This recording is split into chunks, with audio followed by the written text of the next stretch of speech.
ओम नमः शिवाय, ओम नमः शिवाय। मारुति को जब अपने प्रथम प्रतिशोध स्वरूप तुम्हारा शव दूंगी, तब उसको पता चलेगा कि शूर्पणखा से टकराने का फल कितना भयानक हो सकता है। ओम नमः शिवाय, ओम नमः शिवाय, ओम नमः शिवाय।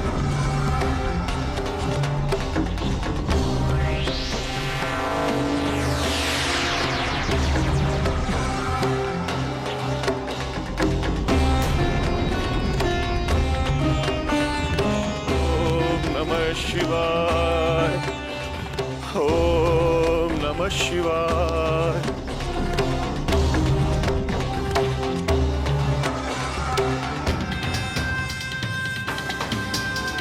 ओम नमः शिवाय, ओम नमः शिवाय।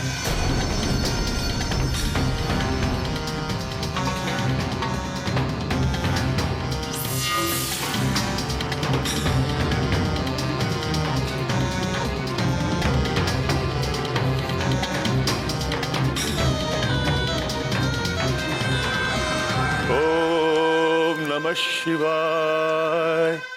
मैं जानती हूँ वानर कि तुम वानरों को लड्डू बहुत प्रिय होता है, इसलिए तुम इसे खाना अस्वीकार कभी नहीं करोगे और मेरा प्रतिशोध बिना कोई विशेष श्रम किए पूर्ण हो जाएगा। ओम नमः शिवाय। क्योंकि यह लड्डू कोई साधारण लड्डू नहीं है, बल्कि विषयुक्त लड्डू है जो तुम्हारे जीवन को काल के गाल में पहुंचा देगा।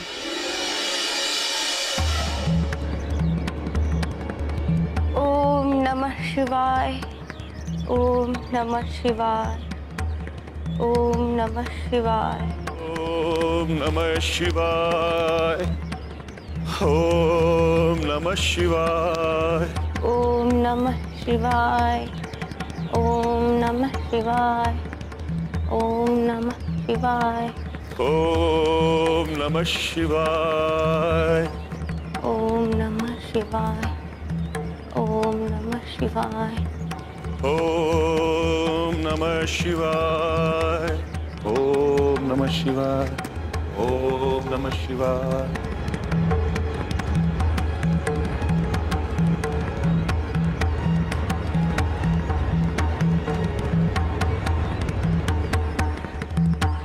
क्या बात है काकी, आप ठीक तो हैं?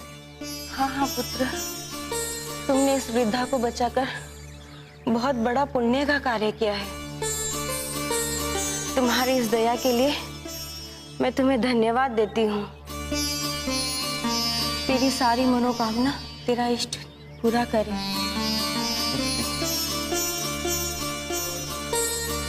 मूर्ख वानर, आज तूने एक वृद्धा को नहीं बल्कि अपनी मृत्यु को सहारा दिया है, साक्षात अपने काल को।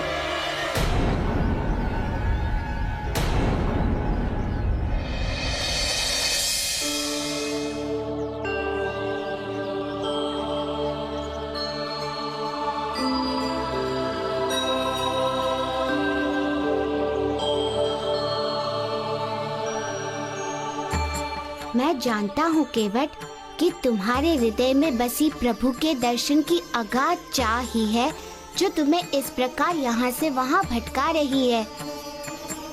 किंतु वो ये नहीं समझ पा रहा है कि वो इस चाह में कस्तूरी मृग बना भटक रहा है।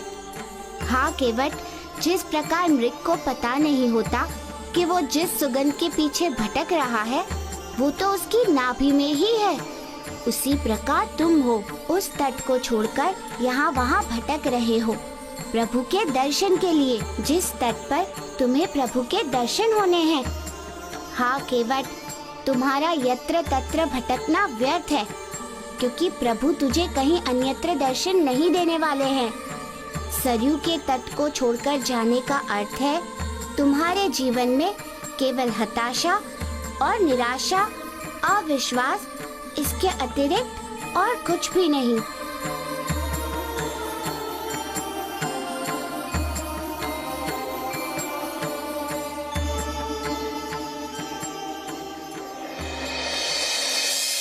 शांता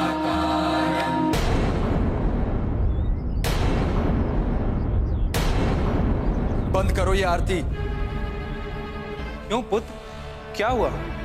और तुम भगवान की आरती बंद करने के लिए क्यों कह रहे हो? क्योंकि कोई भगवान नहीं है संसार में, सब छलावा है, भ्रम है। ये तुम कैसी बातें कर रहे हो? इस प्रकार की भाषा का प्रयोग तो नास्तिक लोग किया करते हैं। भगवान तो सर्वत्र हैं। नहीं, वो कहीं नहीं है। यदि होते तो अब तक अवश्य मुझे मिल गए होते। मैंने क्या कुछ नहीं किया उन्हें पाने के लिए, लेकिन क्या मिला? कुछ भी नहीं। मेरी एक भी पुकार नहीं सुनी उन्होंने।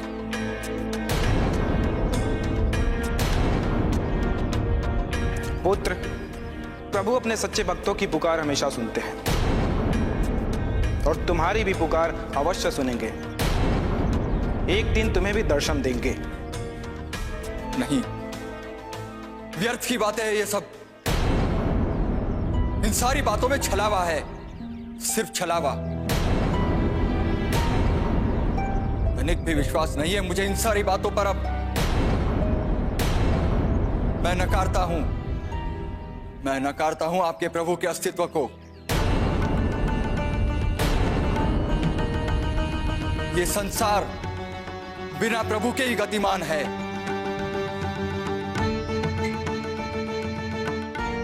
ऐसी बात नहीं है पुत्र, बिना इस सर्वशक्तिमान के संसार कभी गतिमान हो ही नहीं सकता। यदि ये सत्य है तो इन्होंने अब तक मुझे अपने दर्शन क्यों नहीं दिए? क्या कमी रह गई मेरी भक्ति में? क्या त्रुटि रह गई मेरी आस्था में?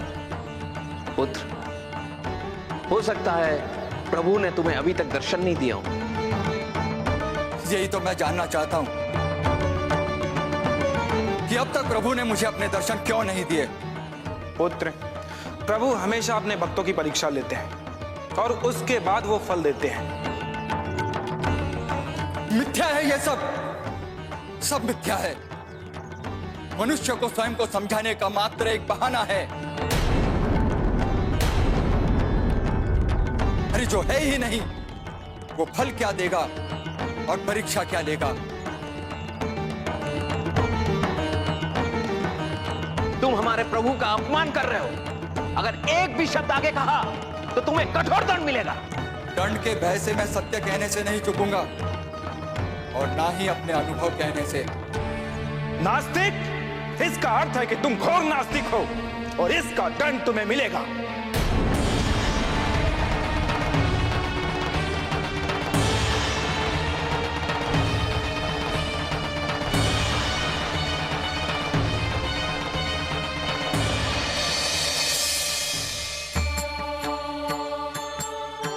केवट की पत्नी ने कहा था कि वो उत्तर दिशा की ओर गया है, इसलिए मुझे उत्तर दिशा की ओर ही चलकर उसे खोजना चाहिए। उस दिशा में पड़ने वाले गांव के लोगों से ही केवट के विषय में पता चल सकता है।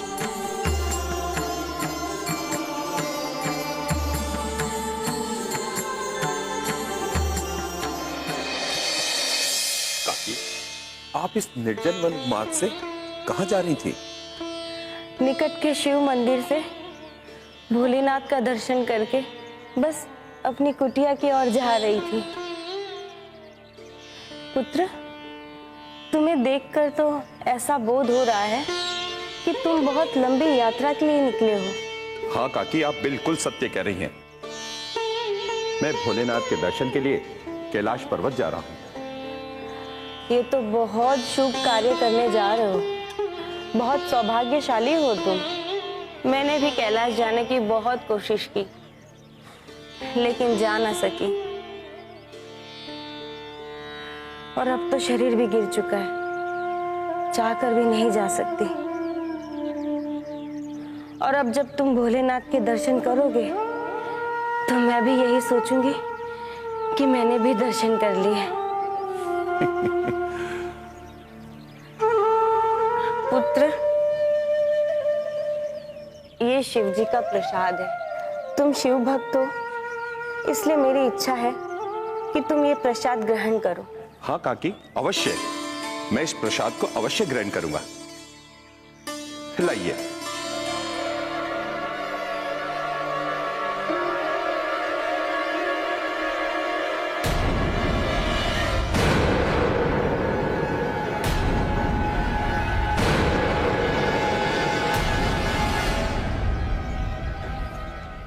काकी, वास्तव में मैं भाग्यशाली हूं और भोलेनाथ की असीम कृपा है जो मेरी कैलाश पर्वत की यात्रा पूर्ण होने से पहले ही मुझे श्री का प्रसाद प्राप्त हो गया। सच में काकी, ये मनोकामना पूर्ण होने का शुभ संकेत है। मूर्ख वानर, यह शुभ नहीं अशुभ संकेत है। इससे तेरी मनोकामना नहीं बल्कि मेरी कामना पूरी होगी।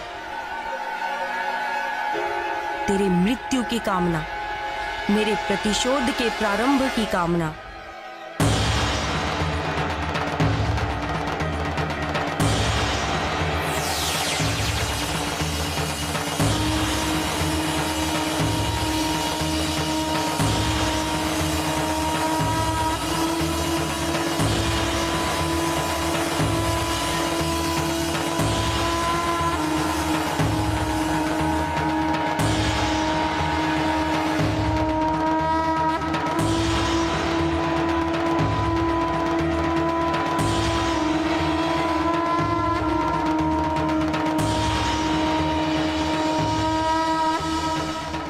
काकी, आपके इस प्रसाद को ग्रहण करने के बाद मेरे शरीर में एक नई ऊर्जा का संचार हो गया है। मुझे ऐसा प्रतीत हो रहा है कि मैं दुगनी गति से अपनी मार्ग की ओर प्रस्थान कर सकूंगा और शीघ्र ही कैलाश पर्वत पर पहुंच जाऊंगा। अब मुझे आज्ञा दीजिए, यात्रा लंबी है और मुझे निकलना चाहिए।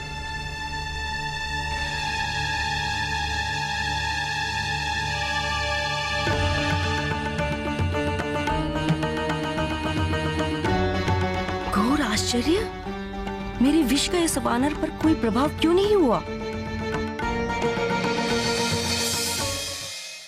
केवट, इससे पहले कि हम तुम्हें दंड दें, हम तुम्हें अंतिम अवसर देते हैं। तुम अपनी भूल, अपना अपराध स्वीकार कर लो।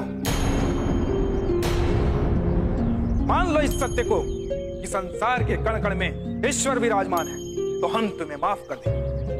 मैं ये कभी स्वीकार नहीं करूंगा, चाहे इसलिए आप लोग मेरा प्राण ही क्यों ना ले ले। किंतु जो मिथ्या है इसे मैं कदापि सत्य नहीं कहूंगा, कदापि नहीं। पुजारी जी, इस अधर्मी से बात करने का कोई लाभ नहीं है, इसे दंड मिलना चाहिए। हाँ, यदि सत्य कहना अधर्म है तो मैं अधर्मी हूं मैं अधर्मी। दीजिए मुझे दंड, जो दंड देना चाहते दीजिए, मैं स्वीकार करता हूं, मैं स्वीकार करता हूं।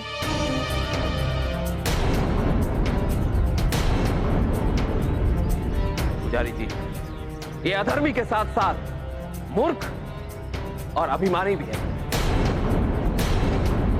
अपने अभिमान के आगे इसे भगवान के अपमान का भी पछतावा नहीं है।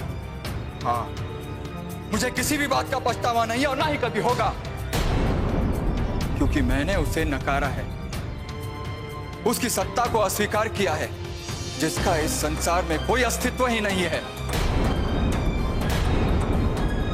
इसीलिए मूर्ख मैं नहीं, तुम लोग हो, तुम लोग जो अप्रासंगिक बातों पर विश्वास करते हो, खुद को ज्ञानी कहते हो।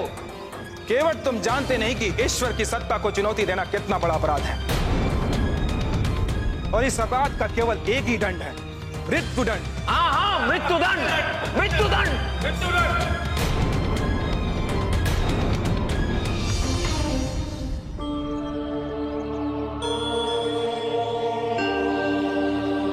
मैंने सभी गांव में पता कर लिया, किंतु किसी को भी केवट के विषय में कुछ भी पता नहीं है। न जाने कहाँ चला गया है केवट। नारायण नारायण।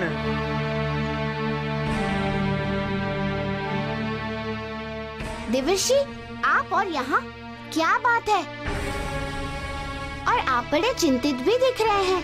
सब कुशल तो है? नहीं प्रभु, कहाँ कुशल है। क्या हुआ? प्रभु, बहुत बड़ा अनर्थ होने वाला है। कैसा अनर्थ? प्रभु, जिस प्रभु के भक्त केवट को आप यहाँ ढूंढ रहे हैं, उसे वह ग्रामवासी मृत्युदंड देने की तैयारी कर रहे हैं। शीघ्र चलिए प्रभु, शीघ्र चलिए। अन्यथा बहुत बड़ा अनर्थ हो जाएगा। प्रभु, अब उसे केवल आप ही बचा सकते हैं, केवल आप।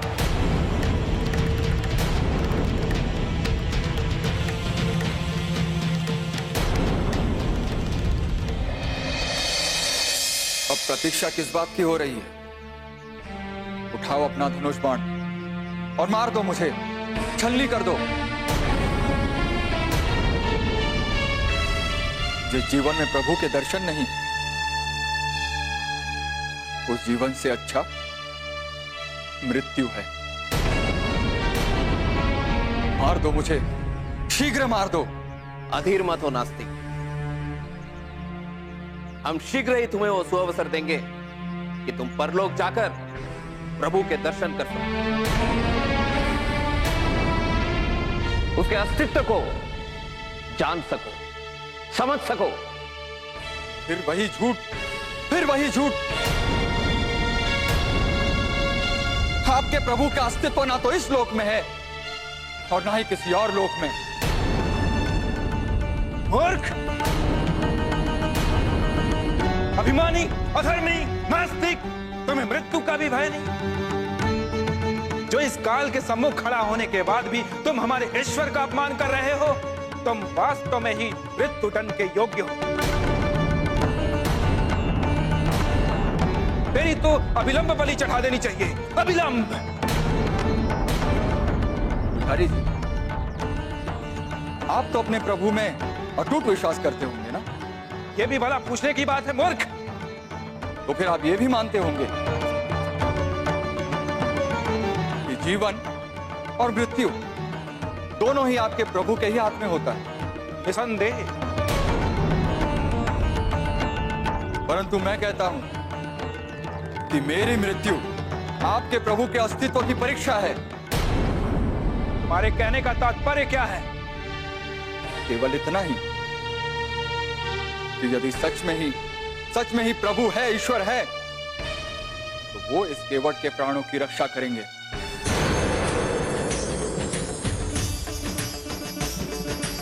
अन्यथा मेरी मृत्यु इस बात का पक्का प्रमाण होगा कि इस संसार में प्रभु है ही नहीं।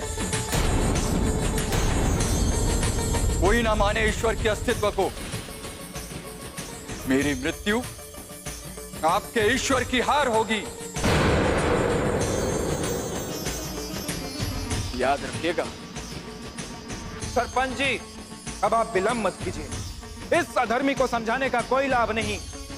आप तुरंत इसे मृत्यु दंड दे दीजिए। इस अधर्मी को समझाने का कोई लाभ नहीं। आप तुरंत इसे मृत्यु दंड दे दीजिए, ताकि इसकी आसुरी वाणी समाज के अन्य लोगों के कानों तक ना जा पाए। अन्यथा हमारे धर्म की बहुत बड़ी क्षति होगी, जिसके दोषी हम होंगे। सही कह रहे हैं पुजारी जी, इसके कारण हम भी पाप के भागी होंगे। इसलिए बिना एक पल गंवाए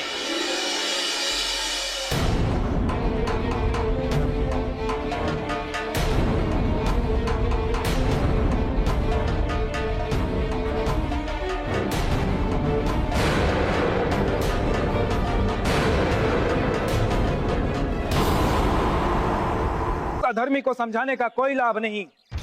आप तुरंत इसे मृत्यु दंड दे दीजिए, ताकि इसकी आसुरी वाणी समाज के अन्य लोगों के कानों तक ना जा पाए। अन्यथा हमारे धर्म की बहुत बड़ी क्षति होगी, जिसके दोषी हम होंगे। सही कह रहे हैं पुजारी जी, इसके कारण हम भी पाप के भागी होंगे। इसलिए बिना एक पल गंवाए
आखिर यह कैसे संभव हुआ कि मेरे विष का प्रभाव उस वानर पर हुआ ही नहीं? इसका अर्थ कि वह अवश्य ही कोई अति धार्मिक वानर था। किंतु वह जो कोई भी हो, वह जीवित इस वन से बाहर नहीं जा सकता। नहीं जाने दूंगी मैं उसे जीवित बाहर। अंत करूंगी मैं उसका, अवश्य करूंगी अंत में उसका, क्योंकि अब यह मेरे प्रतिशोध के साथ साथ मेरे स्वाभिमान का प्रश्न है। संसार जानता है कि मैं उस परम शक्तिशाली त्रिलोक विजेता महान ज्ञानी रावण की बहन हूँ, जिसके नाम से संपूर्ण ब्रह्मांड सूखे पत्ते के समान कांपने लग जाता है, जिसने यम तक को अपना बंदी बनाकर रखा हुआ है और जिसके सामने कभी कोई देवता आने तक का साहस नहीं जुटा पाते। और मैं निज रूप में वो शूर्पणखा हूँ।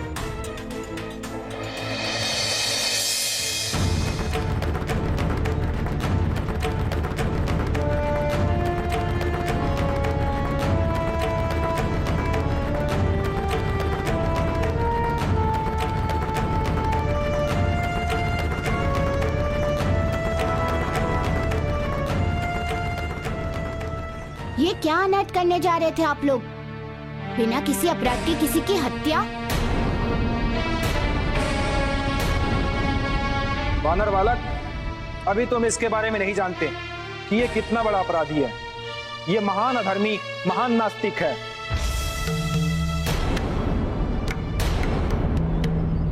इसने प्रभु का अपमान किया है, उस प्रभु का जो सर्वशक्तिमान है, उसकी सत्ता को इसने अस्वीकार किया है। अब इससे बड़ा अपराध क्या हो सकता है भला? ये इसी के योग्य है।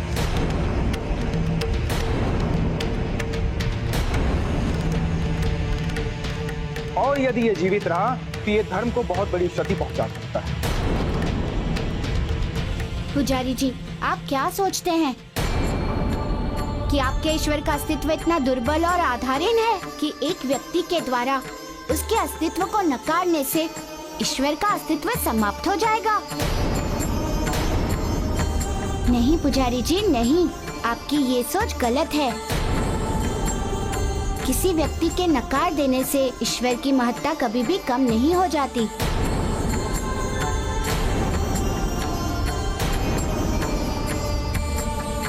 इस आधार पर मेरी आपसे विनती है कि आप इस व्यक्ति को छोड़ दें। वानर बालक, तुम किसका पक्ष ले रहे? वही जो जीवित रहकर धर्म का कुप्रचार करे? नहीं सरपंच जी, नहीं, अब ये ऐसा नहीं करेगा। इसकी ओर से मैं आप लोगों को आश्वस्त करता हूँ कि मेरी बातों पर आप विश्वास कीजिए। एक नास्तिक अधर्मी पर इतना विश्वास? किस आधार पर वानर बालक? आधार है कि मैं इसे जानता हूँ और भली भांति जानता हूँ। आज ही अवश्य ईश्वर के विरुद्ध बोल रहा है, किंतु ये ईश्वर का बहुत बड़ा भक्त है। इसके व्यक्तित्व में ये कैसा विरोधाभास है कि एक ओर प्रभु का भक्त है और दूसरी तरफ उसी प्रभु की सत्ता को अस्वीकारता है। पुजारी जी, आप तो ज्ञानी पंडित हैं। आप तो जानते हैं कि संसार में कोई भी घटना अकारण नहीं होती। तो इसके साथ ऐसा क्या कारण है वानर बालक? इसका कारण है बहुत लंबे समय से चाहने के बाद भी ईश्वर के दर्शन न पाने की पीड़ा। और गहरी पीड़ा उसी के कारण होती है जिसे व्यक्ति बहुत अधिक प्रेम करता है, उसे अपना मानता है, उस पर अपना अधिकार समझता है। और प्रेम तो किसी से किसी को भी हो सकता है। पुजारी जी, प्रेम करना भूल है तो हाँ, इसने भूल की है। यदि प्रेमवश भावावेश में बहना भूल है तो इसने भूल की है। किंतु मेरे विचार से प्रेम में सब कुछ क्षम्य है। केवट की इस भूल के लिए मैं आप लोगों से क्षमा मांगता हूँ। इसे क्षमा कर दीजिए। प्रेम का प्रतिशत कभी भी दंड नहीं होता सरपंच जी।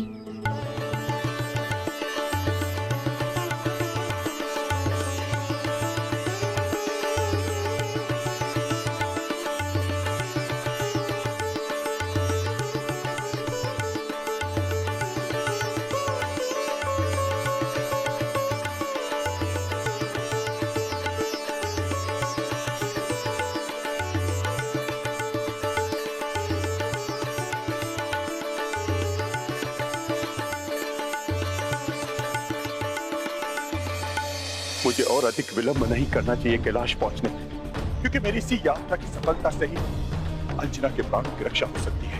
मार्ग में कितनी बाधा है, संकट है, मुझे शीघ्र अतिशीघ्र कैलाश यात्रा पूर्ण कर लेनी चाहिए और कहीं और ध्यान नहीं देना होगा। केवल मेरी दृष्टि कैलाश पहुंचने के लक्ष्य पर, मुझे यही करना होगा, यही करना होगा। ओम नमः शिवाय, ओम नमः शिवाय।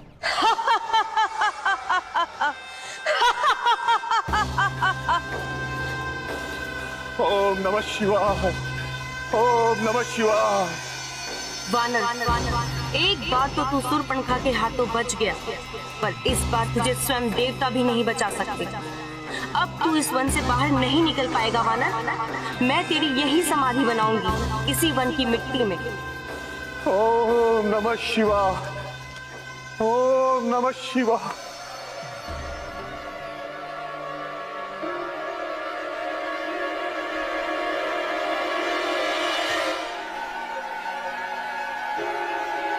ओम नमः शिवाय, ओम नमः शिवाय, ओम नमः शिवाय, ओम नमः शिवाय।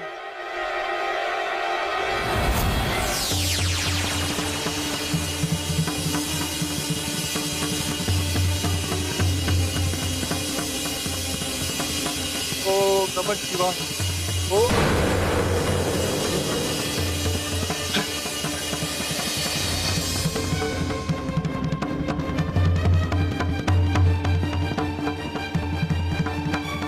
ये क्या?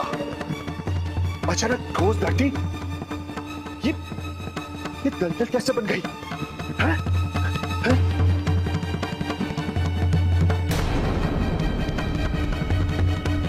वानर, यह शूर्पणखा की मायावी शक्ति का परिणाम है। अब तू कितना भी प्रयास कर ले, इस दलदल में धंसकर मरने से नहीं बच पाएगा। तू कभी इस दलदल से बाहर नहीं निकल पाएगा। यदि कोई निकलेगा तो वो केवल तेरी आत्मा निकलेगी इस दलदल से बाहर, केवल तेरी आत्मा।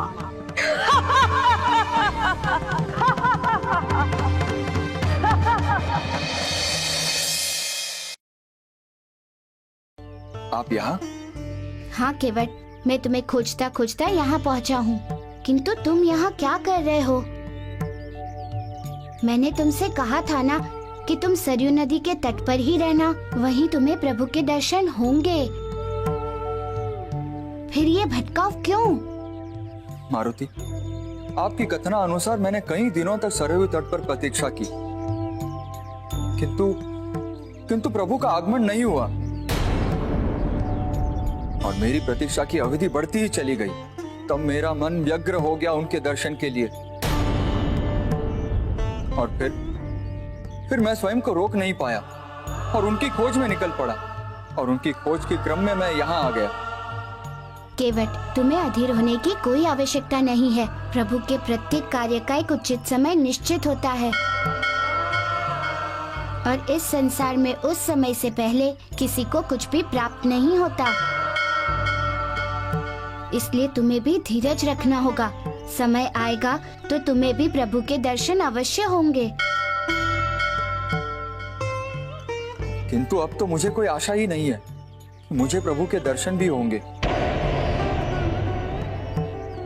अब मुझे विश्वास हो गया है कि मैं इस योग्य ही नहीं हूं कि प्रभु मुझे दर्शन दे।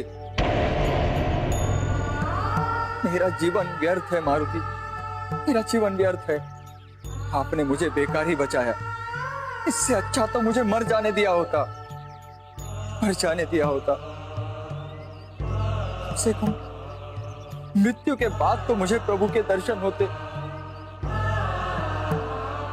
नहीं केवट नहीं, मत रो। तुम्हारे जीवन में तुम्हें प्रभु के दर्शन होंगे।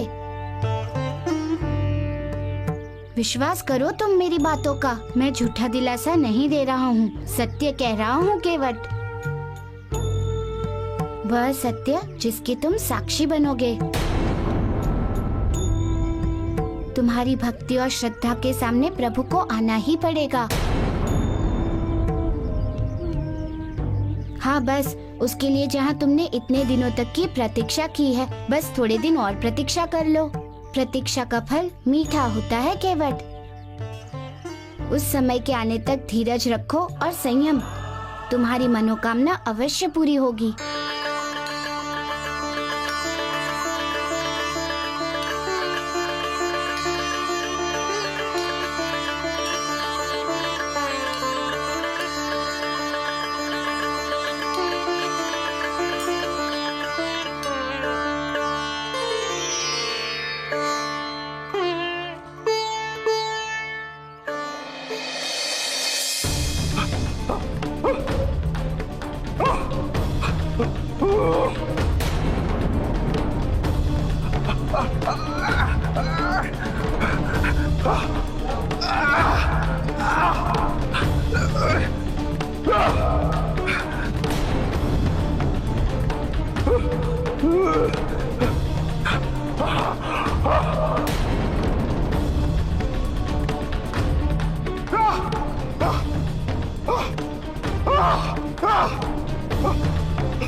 अंततः तेरा अंत हो ही गया वानर।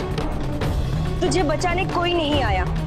कहा था ना, इस शूर्पणखा के हाथों अब तुझे कोई नहीं बचा सकता, कोई नहीं बचा सकता। कहा था ना, इस शूर्पणखा के हाथों अब तुझे कोई नहीं बचा सकता, कोई नहीं बचा सकता।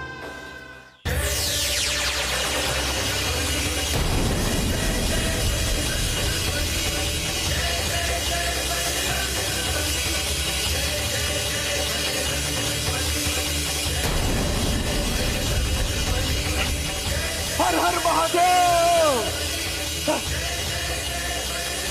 हर हर महादेव, हर हर महादेव, हर हर महादेव, हर हर महादेव,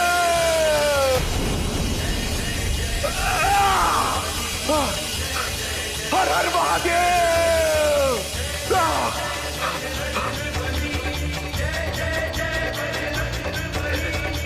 हर हर महादेव।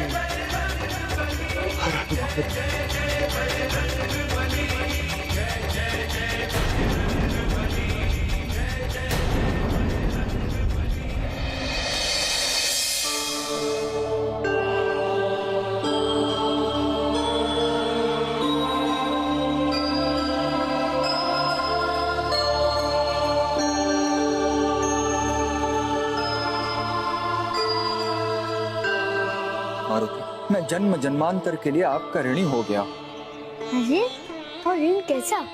मैंने क्या कर लिया तुम्हारे लिए? अधर्म के मार्ग से पुनः धर्म के मार्ग पर लेकर आना कोई कम बड़ी बात नहीं है मारुति। आज आपने मुझे सही मार्ग पर लाकर मेरा जीवन संवार दिया। आप ही के कारण आज पुनः मेरे हृदय में प्रभु के प्रति श्रद्धा और आस्था फिर से जागृत हो पाई है। अन्यथा मैं तो नर्क के मार्ग पर चल पड़ा। अब मैं पुनः प्रभु की भक्ति में लीन होकर अपना जीवन सफल बना पाऊंगा। केवट, मैं तो एक निमित्त मात्र हूँ, मात्र साधन भर। और जो भी होता है वो ईश्वर की कृपा से ही होता है। और जो मेरे द्वारा हुआ है वो भी ईश्वर की ही इच्छा थी, क्योंकि ईश्वर अपने सभी भक्तों का ध्यान रखते हैं। भक्त के रूप में ही तो भगवान का अस्तित्व है इस संसार में। वे अपने भक्तों से कभी भी अलग और दूर नहीं रहते। भगवान की शक्ति भक्त ही तो है। मारुति, किंतु एक बात मेरी समझ में नहीं है।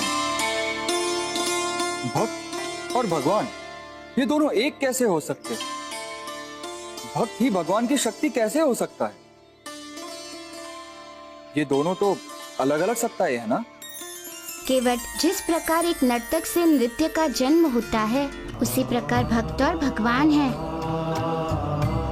नर्तक और नृत्य दो अलग अलग तत्व तो होते हैं, किंतु नृत्य और नर्तक अलग अलग होकर भी अलग नहीं है, क्योंकि यदि नृत्य नहीं है तो नर्तक नहीं है, तथा नर्तक का अस्तित्व नहीं तो नृत्य नहीं। मेरे कहने का अर्थ है कि भक्त और भगवान एक ही आत्मा के दो रूप हैं। जिस प्रकार मेघ में वृष्टि, सूर्य में प्रकाश, चंद्रमा में शीतलता, ठीक इसी प्रकार तो भक्त और भगवान हैं, एक दूसरे के पूरक। जब दोनों एक साथ हैं, तो वो अलग अलग कैसे हो सकते हैं? यही कारण है कि भगवान अपने भक्तों का सदा ध्यान रखते हैं। जिस प्रकार मेघ में वृष्टि, सूर्य में प्रकाश, चंद्रमा में शीतलता, ठीक इसी प्रकार तो भक्त और भगवान हैं, एक दूसरे के पूरक। जब दोनों एक साथ हैं, तो वो अलग अलग कैसे हो सकते हैं? यही कारण है कि भगवान अपने भक्तों का सदा ध्यान रखते हैं। मारुति, आज सच्चे अर्थों में प्रथम बार मैं भगवान और भक्त के बीच के सच्चे संबंध को समझ पाया, तथा इस ज्ञान के लिए मैं आपका हृदय से आभारी।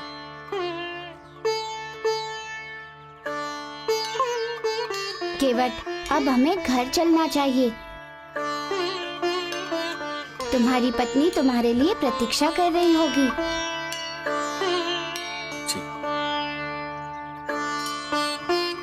चलिए।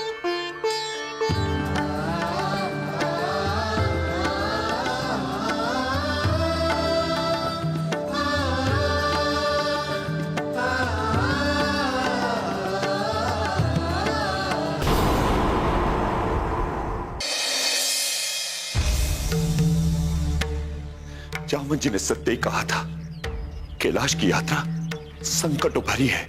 इस यात्रा से मेरा जीवन कितनी बार संकटों में पड़ सकता है, और वो संकट मुझे प्रत्यक्ष रूप से दिख रहा है। मुझे इन संकटों को पार करके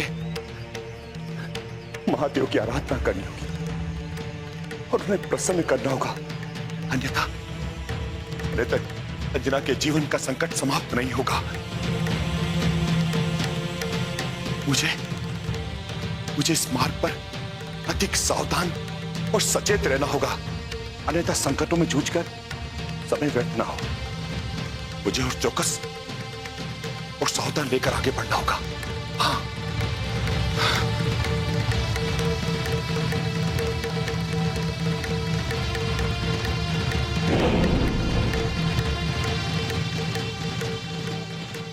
ये वानर तो मेरी कल्पना से भी बहुत बलशाली है। इसने तो मुझे उसी वानर बालक का स्मरण करा दिया जिसने मुझ जैसी मायावी शक्तिशाली असुरनी को भी परास्त कर दिया। क्या वानरों में इतनी अधिक शक्ति होती है? यदि ऐसा है तो इस धरती से इनका विनाश आवश्यक है, नहीं तो ये हमारी गतिविधियों, हमारी योजनाओं में विघ्न और बाधा बनकर उपस्थित होते रहेंगे। हम असुर अपनी मंशा में असफल होते रहेंगे। अब मुझे इसे मृत्यु दंड देना ही होगा, वानरों के विनाश का प्रारंभ करना ही होगा। अब इसके अंत से ही मुझे संतोष और शांति मिलेगी, क्योंकि उस वानर द्वारा किए गए मेरे अपमान का प्रतिशोध जो पूरा होगा।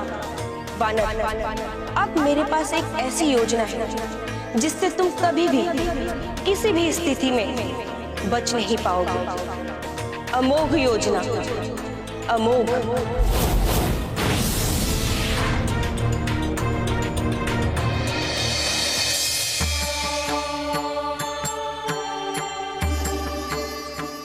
मारुति,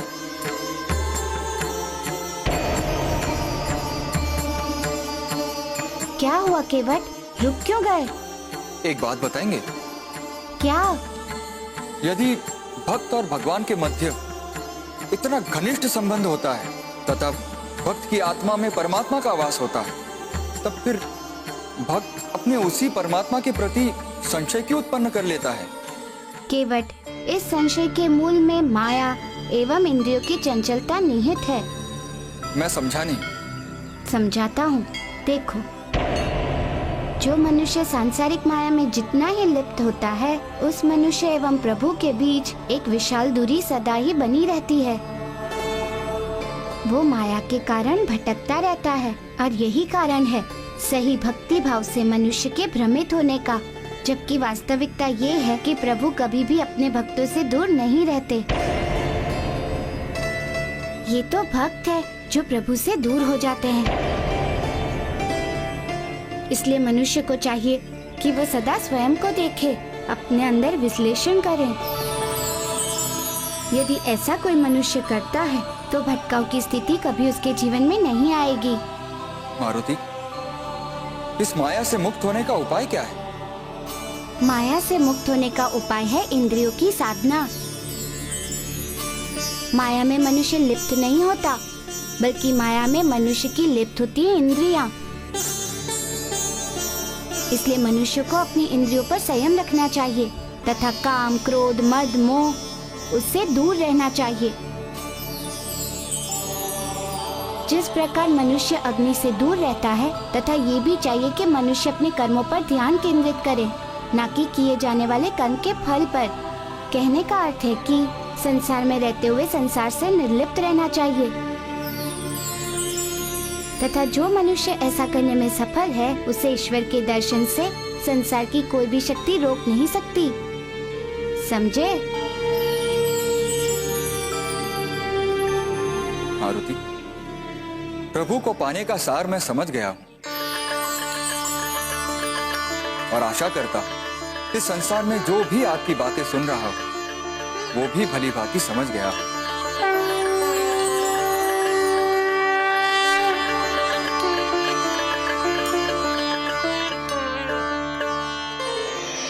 ओम नमः शिवाय, ओम नमः शिवाय।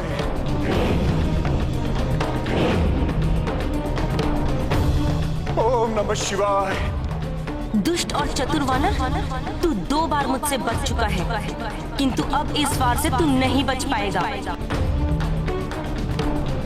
अब इस बार तेरी मृत्यु निश्चित है, तथा मेरे प्रतिशोध एवं नाश की परिकल्पना का प्रारंभ भी।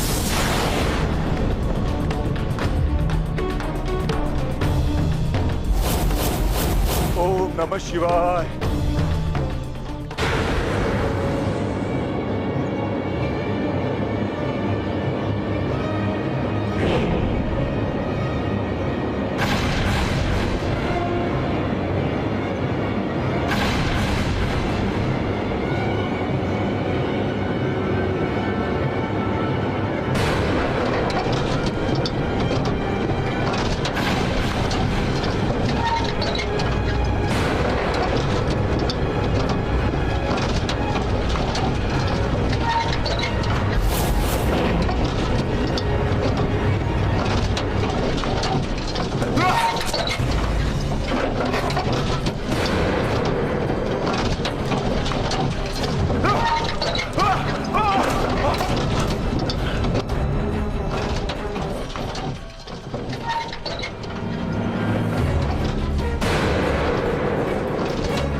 वानर, नहीं बचेगा तू अब।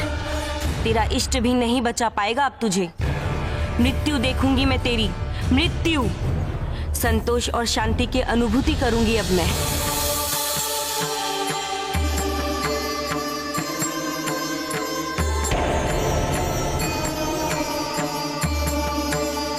क्या हुआ केवट, तुम रुक क्यों गए? घर चलो, अब तो ग्राम भी आ गया है। नहीं मारुति, अब मैं इसके आगे नहीं जाऊंगा। लेकिन क्यों? तुम क्यों नहीं जा सकते इसके आगे? क्या हुआ तुम्हें? आपने मार्ग में क्या कहा था कि प्रभु के समीप आने के लिए, उन्हें पाने के लिए काम, क्रोध, मद, मोह एवं लोभ का त्याग करना पड़ता है। हाँ, करना पड़ता है। तो इसी कारण ही तो मैं बन गया था, ताकि इन सारी चीजों से दूर रह सकूं। किंतु अब फिर से वही गृहस्थी का बंधन, फिर से उन्हीं विकारों के कुएं में कूद जाऊं। ऐसे में तो मैं कभी प्रभु के दर्शन प्राप्त नहीं कर पाऊंगा। केवट, इन विकारों का त्याग करने के लिए अथवा गृहस्थी का त्याग करना आवश्यक नहीं है। ऐसा कदापि नहीं है कि तुम इन सब का त्याग करने के लिए वन में वास करो। किंतु इनसे दूर ना जाकर मैं मोक्ष की प्राप्ति कैसे कर पाऊंगा मारुति? संसार और सांसारिक बंधन तो भटकाने का ही साधन है ना। केवट, मनुष्य का ये जीवन 4 आश्रमों में विभाजित है। कौन कौन से मारुति? ब्रह्मचर्य आश्रम, गृहस्थ आश्रम, वानप्रस्थ आश्रम तथा सबसे अंतिम संन्यास आश्रम। और इन सभी आश्रमों में सबसे महत्वपूर्ण आश्रम गृहस्थ आश्रम है, क्योंकि इसी आश्रम में रहते हुए अपने दायित्व को निभाते हुए मनुष्य अपने 3 ऋणों को, पितृ ऋण, देव ऋण तथा गुरु ऋण से उऋण होता है। तथा जो मनुष्य इस गृहस्थ आश्रम का पालन करता है, वे अवश्य ही प्रभु का दर्शन प्राप्त करता है। इसलिए इस आश्रम को छोड़कर जाने की बात मूर्खता है, कायरता है। आपने सत्य कहा मारुति। अब मेरी बात मानो तथा घर चलकर अपने गृहस्थ आश्रम के उत्तरदायित्व को पूर्ण करो। इसी से तुम्हें प्रभु के दर्शन होंगे। गृहस्थ आश्रम में रहते हुए उसके धर्मों का पालन करने वाले भक्त से भगवान बहुत प्रसन्न होते हैं केवट। इसलिए इस आश्रम को त्यागने का विचार कभी भी अपने मन में मत लाना। जी माँ।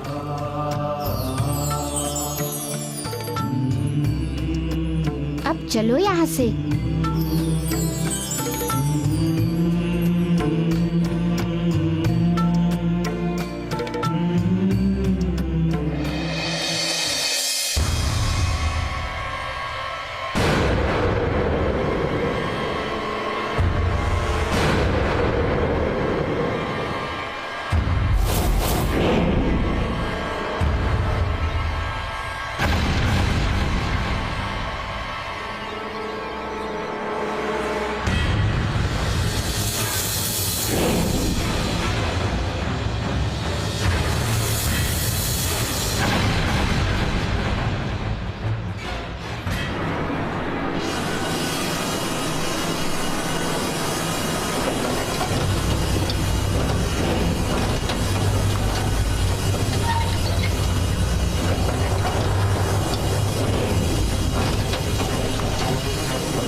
हर महादेव।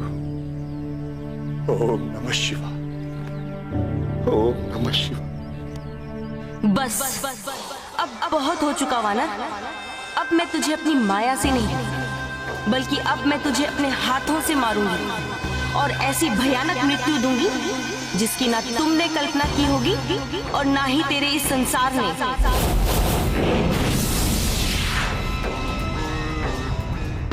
ओम नमः शिवाय। ओम नमः शिवाय। ओम नमः शिवाय।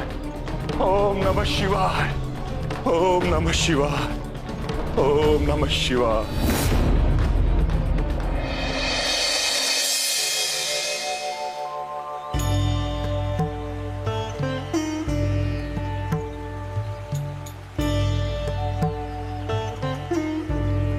स्वामी, मैंने वर्षों आपकी प्रतीक्षा की, किंतु आप लौट कर नहीं आए, मेरी सुध भी नहीं ली। ये बिछो नहीं सहा जाता, नहीं सहा जाता। काकी, आप अधीर मत होइए। आपके पति को आपके पास लेकर आऊंगा मैं, ये मेरा वचन है आपसे। मारुति भी आशा और विश्वास दिलाकर गए थे कि आपको वापस लेकर लौटेंगे, किंतु वो भी नहीं आए। अब लगता है इस जीवन में आपके दर्शन अब नहीं लिखे, तो फिर ऐसे महत्वहीन अर्थहीन जीवन को जीने का क्या अर्थ है? स्वामी, इसीलिए आज मैं इस जीवन को समाप्त करने जा रही हूं।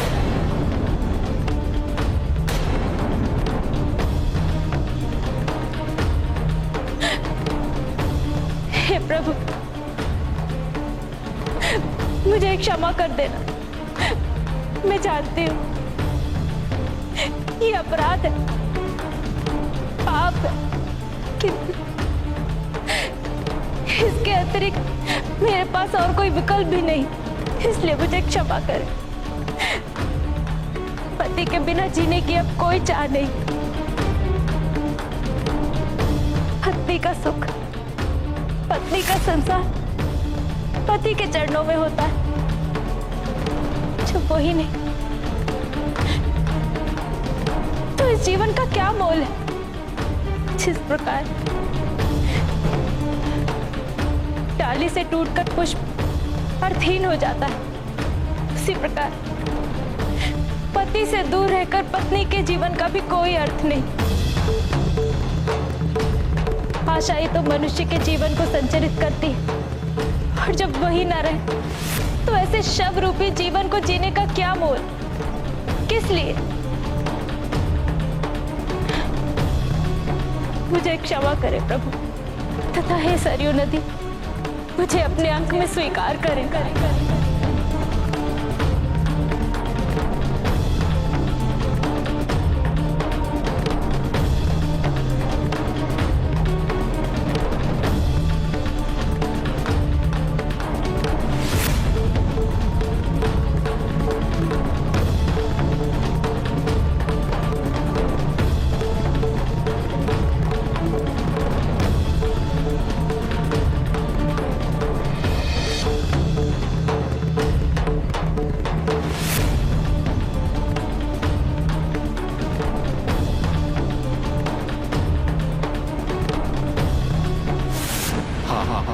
मुझे गृह त्याग करना ही होगा, तभी मेरे मन को शांति मिल पाएगी, और इसीलिए मैं जा रहा हूं।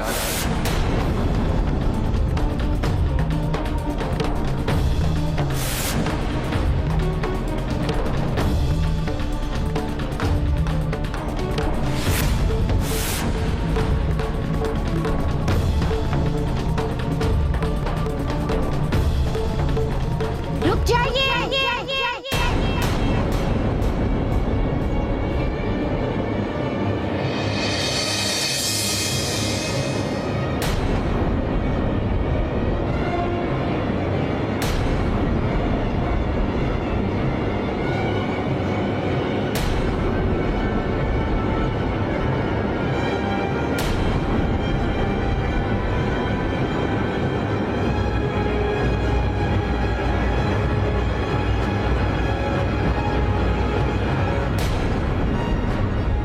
काकी, आप ये क्या अनर्थ करने जा रही थी?